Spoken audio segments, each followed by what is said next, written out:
Okay, so today, to deepen your connection with your food and challenge yourself a little bit more, we're going to play this game where you take the letters of your name, and for each letter in your name, you will be eating something in your meal, one meal, that starts with that same letter. Sorry if you have a long name.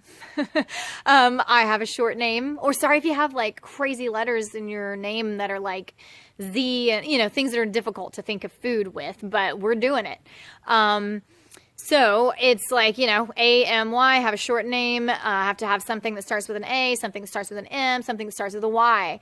And if the Y is difficult to find, it's not. Yams, yakon, there's plenty of things. But if it is, don't be tempted to cheat. You can't be like, oh, I've got an I in my name and I can't think of something with an I. How about itty bitty peas? No, it can't be a word that's a description. It has to be the thing, You could probably find some, oh my gosh, I'm totally blanking. There's some sauce that starts with an I. God, why can't I think of it? Anyway, so I just blanked on it, but you can find something that starts with an I, foods that start with an I, you can look it up, see what you get. But really go for it and try the things, like I could think of ice, or ice cream, and maybe, but it can't really be, it's not a part of your meal, is it? If it's like the kind of the dessert, I'm like wanting to toss these all in as ingredients into one plate, one dish.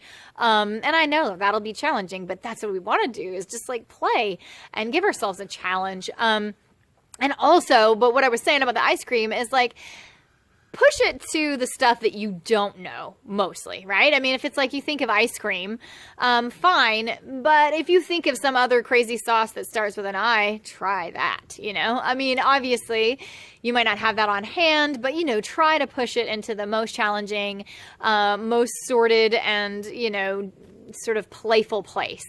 Like I've got A and M. I could easily be like apples and mangoes or something like really easy, but I'm going to try a little harder than that. I bet you I could find something more interesting that starts with an A or that starts with an M.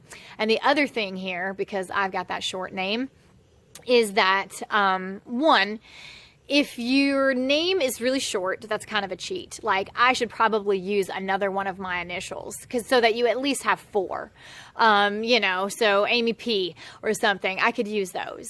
Or for fun, if you're not eating alone, and tonight I'm not, I've got a whole group of people I'm eating with, add their initials in, toss in, the first or last name, initial and put them all together so that you have like 10 that you've got to put in there, because that's a part of pushing yourself more, and the more the merrier. Even, you've got these other people, bring them in on it. If we've got 10, like get them to help come up with this.